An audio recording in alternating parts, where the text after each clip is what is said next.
عقل کے ناخن لینا چاہیے ان سعودی حکام کو جنہوں نے طواف بند کر رکھا ہے. بےہودہ قسم کی یہ جماعت. 14 صدیوں سے ہم نے کبھی بھی طواف کو رکتے ہوئے اس طرح کسی وجہ سے نہیں دیکھا. ان سے بھی بڑے خطرناک قسم کے بادشاہ آئے, ظالم بھی آئے, حتیٰ کہ وہ لوگ بھی آئے جنہوں نے خانہ کعبہ کا غلاف جلا دیا تھا لیکن طواف کو روکا نہیں تھا. یہ اور بات ہے کہ یہ دلیل دے رہے ہیں کہ نہیں, اوپر سے طواف جاری ہے, سیکنڈ فلور سے طواف جاری ہے, نیچے کا خالی کیا گیا ہے. یہ کون سی تھیوری ہے کہ سیکنڈ فلور پر کرونا وائرس نہیں آئے گا, صرف گراؤنڈ فلور پر آئے گا, کعبے کے سامنے آئے گا اور پہلے منزلے پہ نہیں آئے گا, دوسرے منزلے پہ نہیں آئے گا. یہی سب سے بڑے دماغی ہیں جو اس طرح کے پلان کر رہے ہیں. مسجد نبوی شریف میں ہمارے ابھی بھی حضرات وہاں موجود ہیں, سلامی کے لیے جہاں جالیوں کے سامنے حاضر ہوتے ہیں وہ پورا کا پورا انہوں نے پیک کر دیا, کسی ایک آدمی کو بھی جانے نہیں دے رہے. حضور پاک صلی اللہ علیہ وسلم کی جالیوں کے سامنے کسی کو گزرنا نہیں ہے. میں نے پوچھا پھر نمازیں کہاں ہو رہی ہیں؟ کہا حضور کے روزے کے پیچھے والی جو مسجد ہے, کہا پبلک ہے, فل ہے, پوری مسجد بھری ہوئی. کہا وہاں کرونا وائرس نہیں آ رہا ہے.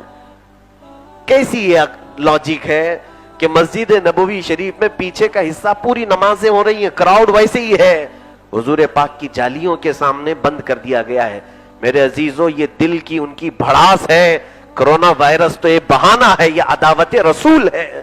رب ذوالجلال کی دشمنی جو دلوں میں پھیلی ہوئی ہے, یہ یہود و نصارہ کے ایجنٹ جو بیٹھے ہوئے ہیں, ان کا مقصد یہ نہیں ہے کہ کرونا وائرس یہاں آئے گا وہاں آئے گا, بلکہ یہ چاہتے اسی طرح سے ہیں کہ یہ عبادت روکی جائے.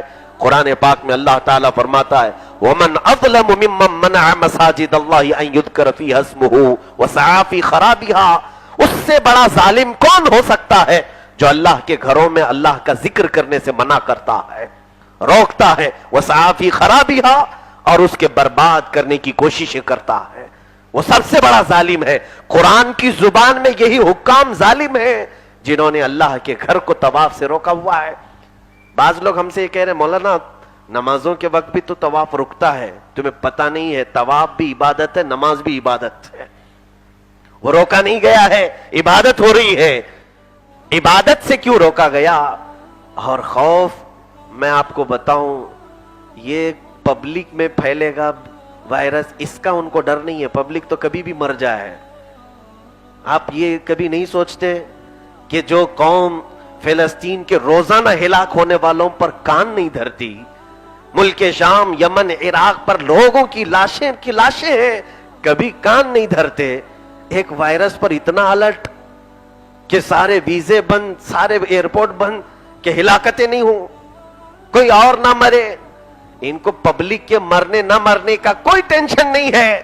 خوف ان کو یہ ہے کہ یہ بیماری کہیں ہم ہی نہ کو پکڑ لے, ہم کو ہی نہ پکڑ لے.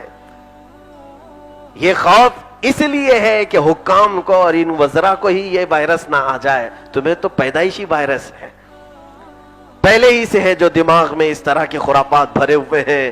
اور اللہ نے اگر چاہا تو قرآن میں اللہ فرماتا اینما تکونوا یدرککم الموت ولو کنتم فی بروج مشیدہ. تم جہاں کہیں ہو, اگرچہ مضبوط محل میں بیٹھے ہو, اللہ کی موت, اللہ تعالیٰ کی عطا کی ہوئی موت تمہیں آ کر پکڑ لے گی.